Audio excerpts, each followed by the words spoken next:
J'ai décidé de convoquer le CNG pour non seulement échanger sur beaucoup de points, d'abord les féliciter et les remercier pour le travail qui continue, parce qu'ils ont été installés avec la Covid, il n'y a pas eu beaucoup d'activités, mais nous tous nous avons constaté que certaines difficultés ont été levées et aujourd'hui les combats de lutte sont organisés. Le public est retourné, on a eu de belles affiches, donc c'était le lieu de les encourager, de dire effectivement qu'ils ont le soutien de l'État et qu'ils devront continuer avec tous les acteurs à travailler, à développer effectivement la lutte sénégalaise. Mais nous tous, nous avons constaté et nous avons vu ces images choquantes qui ont fait le tour du monde. Des Sénégalais comme nous qui sont donnés le droit de détruire le bien commun. Ce qui est frustrant, ce qui est choquant et inadmissible. J'avais décidé de les appeler. C'est l'occasion aussi de féliciter l'ensemble des communicateurs, les journalistes sportifs qui ont dénoncé jusqu'à la dernière énergie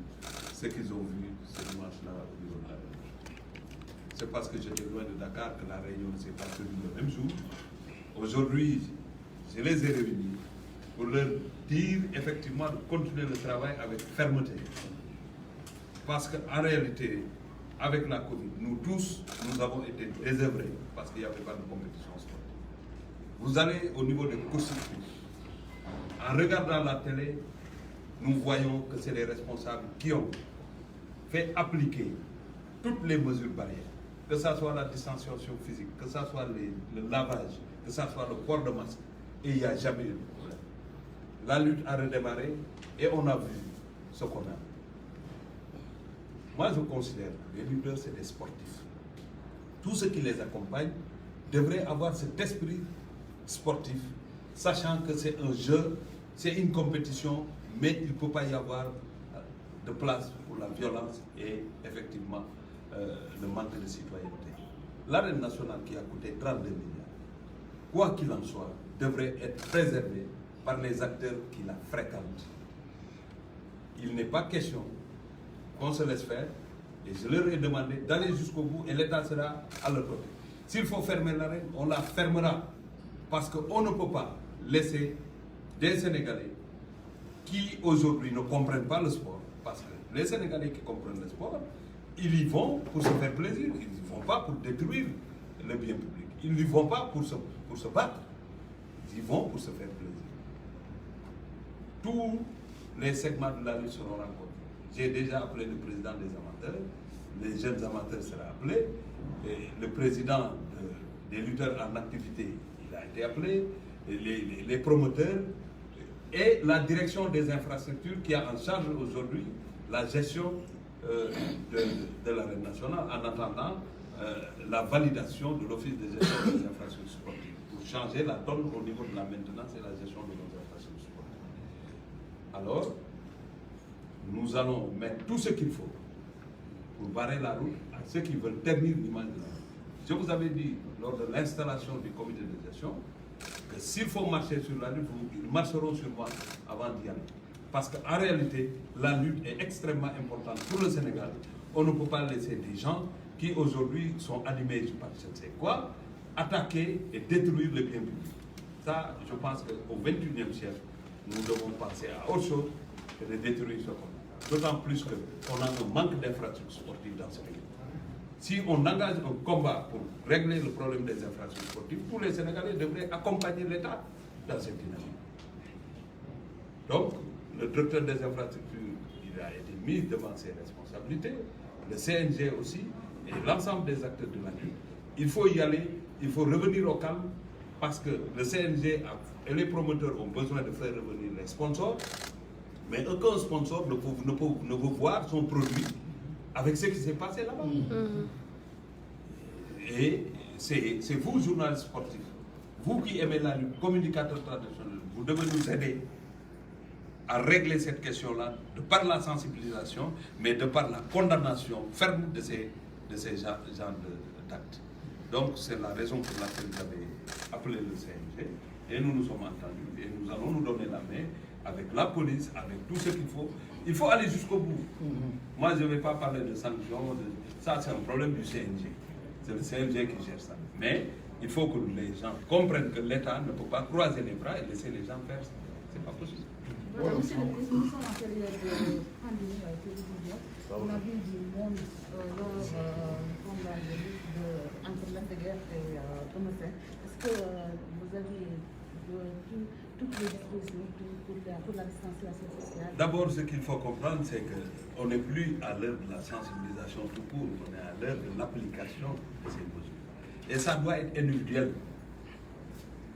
Beaucoup de gens viennent avec les masques, mais les masques sont mis ailleurs qu'au niveau de la bouche et du nez. Et autre chose, c'est que on avait besoin de décompresser. Les gens sont revenus et dans les marchés et partout, ce n'est pas que par au niveau de la nuit. Mais le CNG, les promoteurs doivent veiller effectivement à ce que ces mesures soient appliquées au niveau de l'arène nationale. Nous continuerons la sensibilisation pour que vraiment qu'on puisse observer cette distanciation physique. Il y a que ça qui manque, on a les masques, on a les masques. Mais on ne peut pas aussi aller voir chaque amateur, chaque spectateur pour lui dire « mais ton masque, ça va être compliqué ». Mais il faut de la responsabilité. Ceux qui ne se sont pas encore fait vacciner, il faut qu'ils trouvent les moyens de le faire, d'aller vers les centres, de se faire vacciner. Mais ceux qui ne le sont pas, même si on est vacciné, il faut mettre le masque. Vous m'avez vu l'autre jour de ce combat-là, j'ai porté mon masque jusqu'à la fin du combat. Et c'était une question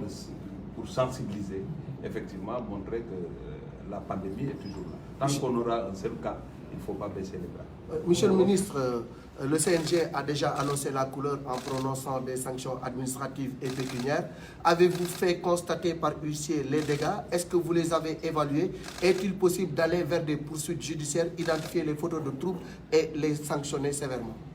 En tout cas, j'attends officiellement l'information du CNG. Je dis que le CNG est à féliciter. Ils ont pris le temps de réunir les membres et de prendre des décisions. Je suis au courant qu'il y a des décisions qui sont tombées. Et ils ont annoncé aussi des plaintes parce qu'en réalité, personne n'a le droit d'aller vers une manifestation qui est privée, parce que c'est des promoteurs privés qui organisent avec le CNG et de mettre semer le désordre là-bas. S'il y a des poursuites, les poursuites, c'est tout à fait normal. Ce que j'ai dit maintenant au directeur des infrastructures, c'est que les caméras de surveillance et tout doit être mis en œuvre et les photos de troubles doivent être identifiées et poursuivies. Ça, c'est normal. Waaw dama daje tey ak CNG parce que ba ñu commencé liggéey bi ba tey daje nañ pour gërëm leen sant leen ñaax leen bañ leen installé mbas mi ñëw amuloon activité te gis nañ ne activité yi teel commencé waat nañ ñu woo leen nag sant leen ci li ñu commencé waaye ñaax leen ñu gën a mën waaye bu loolu wéyee dafa am lu xew ci réew mi ci dimanche mu nekk lu doy waar loo xamante ne amul benn doomu Sénégalais bu ko mën a rafet arène nationale ñëpp a ko bokk làmb fu mu am po ak jàppante parce que nag lii lutteur en activité yi di wane ku ci am jàngat war a xam ne ñoom ay mbokk lañ ay frère ay xarit nañu amuñu xaar ma yàlla seen diggante kon ñi leen di supporter dañu war a xam ne ñii ñooy mayante xaalis te nekkuñu ay noonu warul am xuloo warul am xeex kuy dem ci làmb xol bu sedd ngay wuti mais demoo fa pour xeex demoo fa pour yàq suñu demee nag ba gis ay nit ñoo xamante parce que am na lu leen naqari ñuy dajji ay chaise di sànni muy wër ci réseaux sociaux yi di wër ci monde bi ci infrastructure boo xamante ne nit ñi xam nañ ne en Afrique et dans le monde doo ko fa gis loolu dañ koy ñaawlu condamné ko jusqu'à la dernière étape wax naa waa CNG na ñu jël seen responsabilité directeur des infrastructures balaa ñuy mettre en place office de gestion des infrastructures aussi mais jël ay responsabilités que yu mel nii ku ko fa def topp la buñ parce que am nañu pexe xam ñan ak ñan ñoo koy def la ca war ñu def en tout cas lii bu continuer xam ngeen ne mënul jëm fu dul tëj làmb te mbas mi wane na ne bu làmb amul ci réew mi activité sportive amul ñun ñëpp ñooy sëngéem suñ demee ba mu amaat ñun ñëpp a ko war a jàpp joxante loxo liggéey pour suñu làmb jëm kanam tey sponsor yi ñu ngi bëgg a ñëwaat benn sponsor bëggul produire gis ko fu ñuy defee lu mel noonu parce que loolu jaay produit jaay anam bi rafet kon ñi bëgg mbër yi muy fans club ñi bëgg làmb li ñu bëgg war a def mooy joxante loxo te bàyyi histoire ak yu ñaaw yi nga xamante ne day téye làmb mbër yi dañu soxla ñu leen jàppale làmb ji jëm kanam ñu mën a gis seen bopp ci biir ba pare ñuy seetaan am xol bu set moo tax il faudrait que ñëpp ñu bokk ci làmb ji dinañu continuer waxtaan yi wax woo naa Gris Bordeaux mu jiite làmb ji mbër yi bëre woo naa it ñi nga xamante yenn entre promoteurs yi continuer na waxtaan wi dina continuer mais nañu xam ne ñi jóg pour yàq lépp lu ñu mën a def rek nit ñi dinañ jóg pour defar parce que defar moo ñu war jàpp suñu làmb jox ko dayo bi mu war a am moom bi mu war a am mooy suñu cër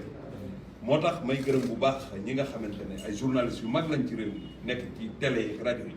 bi mu amee ñu condamné ko wax ci lañ ca war a wax pour ñu xam ne lii jaaduwul la loolu nag dañuy ñaan yéen ñi nga xam ne yéen a bokk ci kuréel bi yëpp muy journaliste sportif yi ngeen condamné mais ngeen sensibiliser su ko defee nit ñi xam ne làmb sport la te sport amul ay man laaj la lenn rek par rapport ak làmb ji ren ñu ubbee ak léegi boo xoolee si suñu simple bi gaal gi am na 3 journées arène nationale am na 4 journées ak àll bi ak Adrien Senghor mu mel ni làmb ji bi mu ubbiwaatee ni mu doxee macha allah dafa dem ba yegg foo xam ne nii nit ñëpp seen xel yi dafa commencé woon dal lu mel noonu ak li am bëri di démb dimanche tey yow en tant que ministre des sports mais ku ne féetale la ci làmb yaakaar naa ne loolu boo ko gisee ban jàngat nga ciy am ak ban gis-gis. waaw naqarlu ko moo tax lii am tey parce que man li ma jàpp mooy làmb mënut a ñàkk ci réew mi làmb dafa bokk ci li développé réew mi làmb dafa bokk ci li dalal réew mi kon bu mbas amee malgré tout ça ñu jël décision ubbi làmb ji nit ñi dañu war a xam ne loo xam ne bu la manqué muy jafe-jafe ci yow soo ko amee da nga koy téye te bañ cee dugal làmb yaa ngi am biir Sénégal fu ne amul benn coow am na foo xam làmb day am sax du am gendarme du am policier mais nit ñi dinañ ko def ci jàmm parce que ñooñu xam nañ lan mooy làmb mënuñu ñëw nag ci capital bi nga xamante ne nit ñi fii lañ yaakaar yenn yi ñu di ko joxe comme exemple muy am safaan loolu kenn rafetlu ko man li ma gëm mooy làmb suñu xol la ne ñun ñëpp suñu xol la ne kon ñun ñëpp ku ko bëgg a yàq war nañoo taxaw sa kanam pour doo ko yàq li ci des nag mbiru CNG la mbiru texte la loolu du ma ci dugg waaye li nga xamante ne mën nañu ko wax nit ñi mooy du ñu nangu li am di continuer ci làmb te lu mu jar rek dinañu ci dem parce que tey war nañu mën a identifier parce que caméra de surveillance yeeg xarala yu bees yi am lu fi nit def rek mën nañ lay tane kon na nit ñi xam ne làmb ji mën na nekk di doxe ni ñu ko bëggee ñoom ni ñu ko war a doxalee lañ ko war a doxale mooy nit ñi jongante ci jàmm ku ne supporter sa mbër nit ñi ku daan ñu xam ne yàlla may na la ndam ku daanu xam ne tey daanu nga suba mën ngaa am ndam man discours boobu lay dégg ci mbër yi dégguma leneen ci mbër yi moo tax mbër yi suñ leen buggee accompagner ci seen discipline bi nga xamante ne noble moo koy def il faut ñun tamit ñu leen di seetaan di ànd ak ñoom ñu am comportement noble Manga 2 ngi nii taxaw bu fekkoon ne dafa am nu mu tëddee woon tey du nekk ci CNG bi parce que bëri naa ku ne waaye seq naa ku ne jàmm kon ñun ñu leen topp di ànd ak ñoom di leen supporter muy fans club muy amateur li ñu war mooy jongante mënut a ñàkk ku ne am na foofaat waaye bu ñu làmbee ba pare lu xew ñu xam ne xew na ñu dellu ci jàmm parce que ñun ñëpp Sénégal la ñu def te jàmm lañu soxla ci réew. Monsieur le ministre, est-ce que amul une manque de fermeté ndax gis nañu saison am na fi ay touristes ñëw fii di seetaan si làmb bi ñu gaañ ci ñu bari après mu jul fenn combat saison daaw jéeg bi gis nañu le combat ñàkk jëriñu ak si numéro 2 keroog y avait des blessés dëgg la CNG day sanctionné mais ba tey gisaguñu faute de trouble yooyu mu am benn poursuite pénale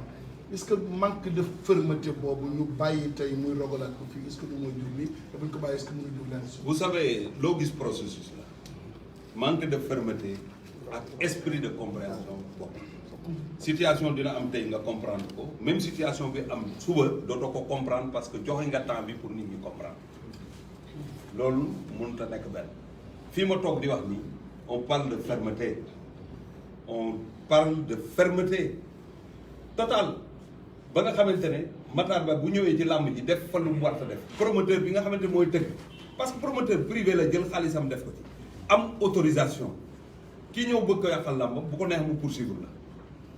ki nga xamante ne dañ ko jox infrastructure état bi moom ko mu di ko yore am na nit koo xamante bu fa defee yenn yi